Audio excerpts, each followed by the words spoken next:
सच बोलूँ गाइस तो पैर का दर्द मेरा बिल्कुल ठीक हो गया है, बिल्कुल ख़त्म हो गया है, अब हल्का सा भी नहीं है। बिकॉज़ मैं यहाँ से अब आपको जैसे पता कि पहले वाला व्लॉग देखा होगा तो आपको पता होगा मैं यहाँ से गया था बनारस, बनारस से गया था मऊ। मऊ में मैंने दिखाया पैर, फिर मैं वापस बनारस आ गया, फिर बनारस से घर लखनऊ आ गया हूँ 2 दिन के अंदर। अब पैर दर्द तो ठीक हो गया है बट अब पीठ दर्द चालू हो गया है। बिकॉज गाइज वहाँ पे बिल्कुल चेयर सीट थी तो मैं टेक तो लगा नहीं पा, मतलब टेक लगा पा रहा था, अच्छे से बैठ नहीं पा रहा था। तो मेरी पीठ बहुत दर्द हो रही है, अभी मैं रेस्ट करूँगा। तो गाइज मैं बताना चाहता हूँ कि मेरा पैर का दर्द बिल्कुल ख़त्म हो गया। जो काला पूरा पैर हो गया था मेरा, पूरा ग्रीन कलर का मेरा पूरा थंब हो गया था, अंगूठा हो गया था पैर का, और अब वो बिल्कुल ठीक हो गया, बिल्कुल भी दर्द नहीं है। अब मैं इतना खुश हूँ, इतना खुश हूँ, बिल्कुल मैं आराम से चल रहा हूँ। अब हल्की सी ठोकर लगती है बिल्कुल दर्द नहीं होता था, पहले हल्की सी भी लग जाए ना ठोकर तो मेरी जान निकल जाती थी, मैं रात भर सो नहीं पाता था। अब मैं बहुत ज़्यादा खुश हूँ। तो यहाँ से मतलब जाने से पहले तो हमारी टिकट बुक थी, मतलब यहाँ लखनऊ से बनारस जाने की टिकट बुक थी, और बनारस से लखनऊ की बुक थी, बनारस से मऊ की बुक नहीं थी। तो वहाँ पे जनरल डिब्बे थे, उसमें बैठ गए, उसमें कोई दिक्कत नहीं हुई। बट जब मऊ से आ रहे थे बनारस तब गाइस बिल्कुल एक सीट भी नहीं मिली थी, तब जनरल डिब्बे में खड़े होके आए हैं।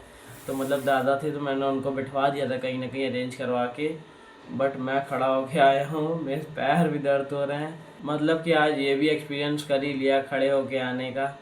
मैं मतलब ऐसे पकड़ के खड़ा हो गया था, कोई दिक्कत नहीं हुई वैसे ज़्यादा। और फिर मतलब 1-2 घंटे बाद सीट मिल गई थी, मतलब 2.5-3 घंटे का रास्ता था और 2 घंटे बाद सीट मिल गई थी, उसमें कोई दिक्कत नहीं हुई ज़्यादा। बट दादा को मैंने तुरंत सीट दिलवा दी थी। और वहाँ पे भी मतलब अच्छी आंटी थी, वो कह रही थी मैं ज़मीन पे बैठ जा रही हूँ, बहुत वो भी बूढ़ी थी, वो भी कह रही थी कि मैं ज़मीन पे बैठ जा रही हूँ पर दादा को ऊपर बैठाओ। तो मैंने उनको आखिरी में जब उतर रहे थे मैंने कहा आंटी थैंक यू, धन्यवाद आपका। तो बोला मैंने उनको। फिर मैं मऊ पहुंचा तो मऊ में मतलब कि उन्होंने डॉक्टर ने अपना क्लिनिक बहुत दूर कर लिया था तो ऑटो ही करना पड़ा। तो ऑटो करके गए थे उनके पास, उनको पास सारी उनको प्रॉब्लम बताई, कैसे क्या हुआ था, कितने महीने पहले ऑपरेशन, वो सब बताया। उन्होंने कहा तुम लोग को नेल्स उखाड़ना ही नहीं चाहिए था, जहाँ प्रॉब्लम थी वहाँ से निकाल लेते नेल्स, और उन्हें पूरा क्यों निकाला, वो तो वो पार्ट तो रह गया ना, सब बताया उनको। तो कह रहे हैं कि अब मैं कोई गारंटी नहीं ले सकता हूँ, अब ये तुम्हारी ज़िंदगी भर रहेगा। तो गाइस मैं तो डर गया था, दादा ने सुना नहीं था उस समय, मैं डर गया था। फिर दादा ने क्या कहे गया के फिर दादा को बताया, तो दादा कह रहे अब हम क्या करें। तो मतलब दादा भी डर गए थे लिटरली गाइस। तो उन्होंने कहा कि अगर भगवान की कृपा हुई तो 3-4 महीने में सही हो जाएगा, बट मुझे पूरा भरोसा है बिल्कुल ठीक हो जाएगा, कोई दिक्कत वाली बात नहीं है। बट उन्होंने जब बोला ना कभी ठीक नहीं होगा तो मैं एक बार से डर गया था कि कह रहे थे तो मैं हर महीने आना पड़ेगा, थोड़ा थोड़ा करवा के जाना पड़ेगा, और उधर उधर भी करवाओगे तो ऐसे ही करवाना। मतलब कि उन्होंने जो मतलब कि साइड में एक कैंची मार के वहाँ से निकाल लिया था जो गंदा था नेल, और तब मैं तुरंत दर्द ही ख़त्म हो गया। पूरा जो ब्लैक नाखून था जैसे ही उन्होंने निकाला तुरंत ब्लैक वैक सब ख़त्म। मैं ऐसे अंगूठा मोड़ ले रहा था, उन्होंने कहा मोड़ के दिखाओ, मैं तुरंत मोड़ के दिखा रहा था गाइस। वो मुझे मैजिक लगा, तुरंत मेरा दर्द ख़त्म, ये नहीं कि थोड़ा सा भी हो, थोड़ा भी नहीं था। और इतना छोटा नाखून था, बिल्कुल अंदर स्किन के अंदर था, मतलब ये थंब होता है एक, यहाँ होता है ना कोने वाला, ये यहाँ का यहाँ पे था। तो गाइस तो दर्द हो रहा था, कह रहा नीचे भी तुम्हारा दर्द हो रहा होगा, आगे की तरफ भी दर्द हो रहा होगा, इधर का भी दर्द हो रहा होगा। मैंने कहा जी जी। उन्होंने दवाई दी और एक ट्यूब भी दी है लगाने के लिए। फिर गाइस ये तो मैं भूल जाओ, ये भूल गया मैं। फिर गाइस मैं ऐसा हुआ थोड़ी देर बाद कि मैं सब कुछ ये भूल गया, पैर का दर्द कुछ भी भूल गया कि डॉक्टर ने क्या कहा। फिर जहाँ क्लिनिक से बाहर निकले रास्ते में, मतलब हम लोग पैदल ही जा रहे थे बिकॉज ऑटो नहीं मिल रहा था, पैदल जा रहे थे सब। मतलब कि मुझे, मैं क्या बताऊँ गाइस, मुझे ऐसा लग रहा था दादू एक मेरे सेलिब्रिटी हैं, वीआईपी हैं। बिकॉज अगर जा रहे, मेरे दादू को दिखता नहीं है ना, मतलब थोड़ा कम दिखता है, ब्लर दिखता है, और उसको हाथ पकड़ के चलते हैं तब वो चल लेते हैं, और रात में नहीं दिखता है। तो मतलब कि वो जा रहे हैं सब ऐसे कह रहे हैं और दद्दा कहाँ इतने जन्मों बाद मिले हो। इतने गाइस खुश हो गए थे मऊ वाले लोग मेरे दादू को देख के। सब कह रहे अरे दादा आप कहाँ चले गए थे, ऐसे हाथ जोड़ ले रहे हैं ऐसे, कहाँ चले गए थे दादा आप, आपको बहुत याद किया, आपकी कृपा है, बस धंधा सही चल रहा है। तो गाइस बड़ा मतलब कि मिले नहीं हम लोग, एक ही घंटा था हमारे पास, 6-7 लोगों से मिले, मतलब जो रास्ते में ही मिल गए। 5-6 लोग तो अपने आप तो मतलब पाठक पार कर रहे थे, वहाँ पे था तो पार कर रहे थे, पीछे से कोई हाथ पकड़ लिया, इधर आइए इधर आइए। तो मैं ज़्यादा तो पहचान नहीं पाया, पर मुझे लगा लड़ाई कर रहा है कोई। तो फिर कह रहे हैं कहाँ थे आप, हम आपको इतना याद। भाई मुझे, मैं कसम से उस समय डर गया था कि लड़ाई तो नहीं करने जा रहे हैं, दादा ने कुछ किया भी नहीं है। तुरंत हाथ पकड़ के ले गए उधर कोने में। मैं क्या क्या क्या क्या कर रहे हैं, क्या कर रहे हैं, मैं खुद डर गया था। बट पहली बार देखा कि दादू एक वीआईपी हैं, मतलब कि इतना, मतलब कि घर में नहीं रहते, बताते नहीं है कभी, पर मुंह में इतना जान पहचान है दादा की। तो गाइज मतलब कि मेरे दादा की वहाँ पे मऊ में होटल था, खुद का होटल था और एक शॉप थी, बट किसी प्रॉब्लम की वजह से उसको बेचना पड़ा। वो मैं किसी और दिन बताऊंगा गाइस। वो कह रहे थे सब कि आपके दादा का होटल था, बढ़िया चलता फिरता। हमने कहा अच्छा। कह रहे हैं आज आप उसके मालिक होते होता तो। हमने कहा कोई बात नहीं। फिर एक अंकल आए थे, मतलब कि मतलब मिले थे दादा के दोस्त। कह रहे हैं कि ये कौन है, मतलब मुझे कह रहे थे, दादा ने कहा पोता है, उनको लग रहा था मैं उनका बेटा हूँ। हाँ तो कह रहे पोता है ये, कह रहे इतना बड़ा हो गया, पोता भी हो गया आपके, वाह भाई वाह। फिर वो कह रहे थे कि मुझसे मिले, मुझसे बातें कर रहे थे, कह रहे तुम्हारे दादा ने ना इज्जत कमाई है, पैसा नहीं कमाया है। मतलब कि उनकी इज्जत इतनी है, इतनी इज्जत है, मैं कुछ बोल नहीं सकता हूँ कि पैसे के सामने भी कुछ नहीं था। तो खुद बोले थे इज्जत बहुत कमाए थे दादा ने।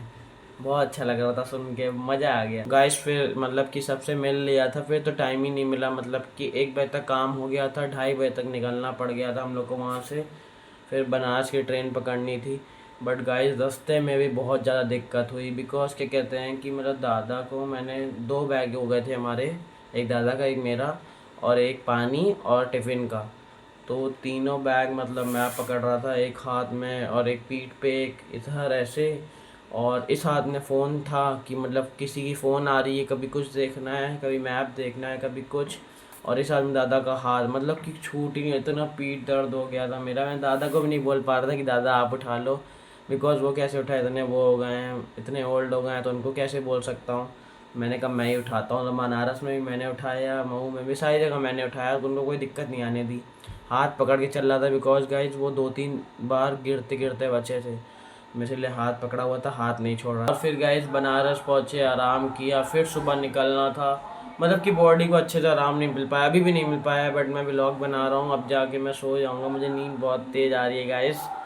और मैं एक चीज़ मैं बताना चाहता हूँ, सबसे मेन चीज़ जो हुआ है, मैं भूल नहीं पा रहा हूँ, अभी भी नहीं भूल पा रहा हूँ। मैं सो रहा हूँ, लेट रहा हूँ, बैठ रहा हूँ, कोई भी काम कर रहा हूँ, नहाने भी जा रहा हूँ। गाइस जब हम लोग बनारस से लखनऊ आ रहे थे, तब एक बहुत बड़ी प्रॉब्लम हो गई थी, और ये छोटी मोटी प्रॉब्लम नहीं थी, बहुत बड़ी थी, बहुत ज़्यादा बड़ी गाइस प्रॉब्लम थी। वो पहली बार नहीं हो रही थी, ये दूसरी बार हुई है, तभी मुझे याद रह गया। अगर पहली बार होती तो मैं भूल जाता, ये दूसरी बार हुई है। तो ऐसा है गाइस, मतलब कि मुझे ना ट्रेन की बिल्कुल जीरो नॉलेज है, बिल्कुल जीरो, बिल्कुल जीरो, मुझे बिल्कुल भी नॉलेज नहीं है ट्रेन के बारे में। और मतलब कि सबके बारे में थोड़ा पता रहता है, बट ट्रेन के बारे में बिल्कुल नहीं पता है। तो मतलब अगर कोई मेरे साथ ट्रेन में है तो मतलब कुछ ना कुछ तो होना ही होना है। बट इस प्रॉब्लम से पहले एक और प्रॉब्लम हुई थी, पर वो बहुत ज़्यादा फ़नी थी, बढ़िया थी।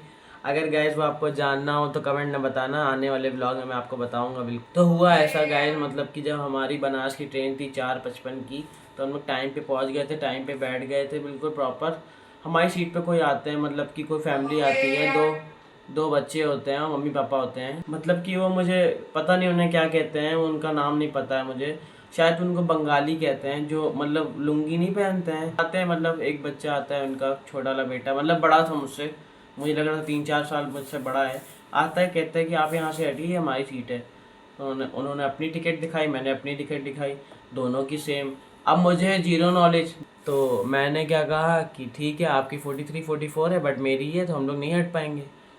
तो उन्होंने कुछ ऐसा कहा कि मतलब कि हार्ट बीट तेज़ हो गई, और टाइम कितना हो रहा था, 4:45, और ट्रेन थी हमारी 4:55 की, मतलब ट्रेन 55 पे छूट जानी थी, बट ये टाइम था 4:45 का। उन्होंने कहा आप गलत ट्रेन में चढ़ गए हैं। तो गाइस जब मेरी हार्ट बीट ऊपर नीचे हुई, इतनी तेज तेज हो रही थी ना, धक धक धक धक धक, भाई मैं कुछ बता नहीं सकता हूँ गाइस। मैं बिल्कुल वहाँ पे ऐसे डर गया था, मैं कुछ बता नहीं पा रहा हूँ। तो हम लोग गलत ट्रेन में चढ़े, तो हमारी ट्रेन कहाँ है, उन्होंने कहा सामने वाली ट्रेन है। तो 4:45 हो रहा था, मैंने दादा का हाथ पकड़ के कैसे कैसे नीचे उतारा, 3 बैग थे, सब करके मैं सामने ट्रेन में चढ़ गया। 4:48 4:49 होता, फिर पापा की फ़ोन आई थी सही ट्रेन में चढ़े हो ना, तो हम लोग ने बताया कि नहीं गलत ट्रेन में चढ़े थे, अब सही में चढ़े हैं। तो अगर फिर 4:45 से पहले, मतलब कि जब ट्रेन 4:45 पे निकलनी थी, दोनों में से एक निकलती तो हॉर्न बजा, मतलब कि अब निकलने वाली बजती नहीं, एक बहुत लंबा हॉर्न बजता है, तो बजी, तो हम लोग समझ के सामने ट्रेन में बज रहे, सामने भी हमारी है, हम लोग गलत ट्रेन थे, मतलब सही ट्रेन में बैठे थे हम लोग, पर हम लोग उतर के गलत ट्रेन में चढ़ गए हैं। क्योंकि बिकॉज ना मुझे नंबर पता है ट्रेन का, ना नाम पता है, बस बोला प्लेटफॉर्म नंबर 5 पे आई, हम लोग जाके बैठ गए। तो फिर हम लोग जैसे ही टाइम हुआ, हम लोग सामने चढ़ गए, अब बुआ भी छोड़ने आई हुई थी।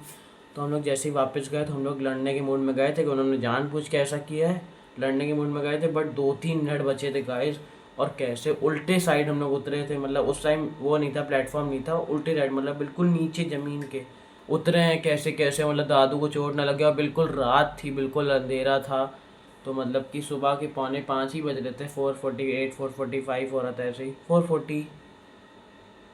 4:48 ऐसा कुछ हो रहा था, और बिल्कुल अंधेरा था। मैं दादा को दिखाई भी नहीं दे रहा था, मैं टॉर्च जला रहा था, दोनों हाथ में बैग था, एक हाथ में दादा का हाथ था, गिरे ना। फिर वापस चढ़े हैं उसमें, 4:50 हो गया था, फिर उधर लड़ने पहुँचे गुस्से में हम लोग, दादा तो बहुत ज़्यादा गुस्से में थे कि उन्होंने ऐसा क्यों किया है। मैं भी गुस्सा आ गया था कि मतलब सही ट्रेन में उतर के हम लोग अपोजिट उल्टे चले गए। फिर उनसे जाके बात किए कि आप लोग कहाँ जाना है, तो वो कह रहे गोरखपुर जाना है। फिर हम लोग पीछे डिब्बे में गए, पूछ के आए कि कहाँ जाएगी ट्रेन, उन्होंने बताया लखनऊ जाएगी। तो उनसे जाके हम लोग ने बोला, तो वो लोग मान ही नहीं रहे थे, फिर उन्होंने किसी और से पूछा, वो लोग कह रहे हाँ, फिर लोग उतरे हैं।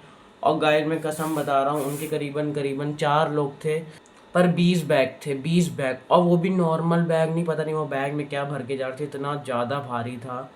ठीक है, मैं बता रहा हूँ क्यों भारी था, मैंने उठाया तो नहीं होगा ऑफकोर्स, बट मैं आखिरी में क्या किया, जब 2-3 मिनट बचे तो वो तुरंत कह रहे जल्दी उतरो जल्दी उतरो जल्दी उतरो, ऐसे कर रही है, उनकी वाइफ भी उतरी, उनके बच्चे भी उतर गए।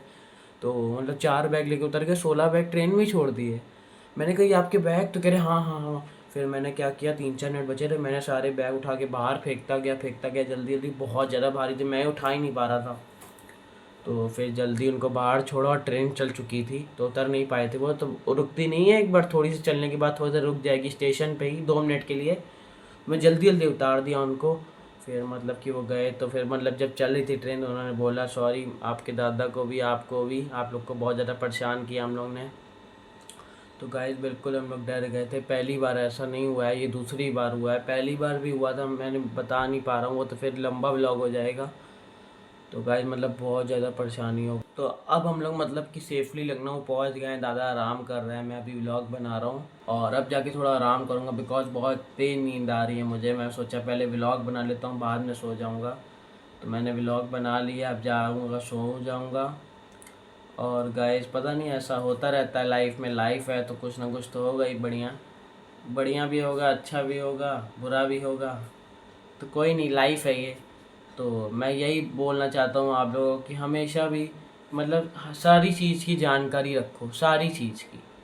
ठीक है, मेरे कहने का मतलब है हर चीज़ की जानकारी रखो, हर चीज़ की जानकारी आपको होगी, कोई प्रॉब्लम नहीं आएगी। जैसे मुझे ट्रेन की नॉलेज बिल्कुल भी नहीं थी, तो पहली बार हुआ, अगर मैं उसी पहली बार में कुछ सीख लेता ट्रेन के बारे में, information, train number, coach number, ये सब, तो मुझे प्रॉब्लम आती नहीं, बट मैंने नहीं सीखा, ये दूसरी बार हो रहा है। बट अब क्या, दूसरी बार होने से पहले हो गया है, तो मतलब अब मैं सीख ही रहा हूँ, मतलब ट्रेन नंबर मुझे पता चल गया, ट्रेन नंबर क्या होता है, कोच नंबर क्या होता है, ये सब मुझे इन्फॉर्मेशन नहीं पता थी, मेरे पापा बताते थे, मैं सुनता नहीं था, बट मैं अब धीरे धीरे सीख रहा हूँ। तो मैं ये कहने का मतलब है हर चीज़ की आप जानकारी रखो। और दूसरी बात, जब भी कोई प्रॉब्लम आए तो घबराओ मत, ठीक है, घबराओ मत, उसका सोल्यूशन निकालो, बस मैं यही कहना चाहता हूँ। तो आज के लिए इतना ही, कल फिर लड़ेंगे, फिर मिलेंगे, और फिर व्लॉग बनाएंगे बेहतर। बाय।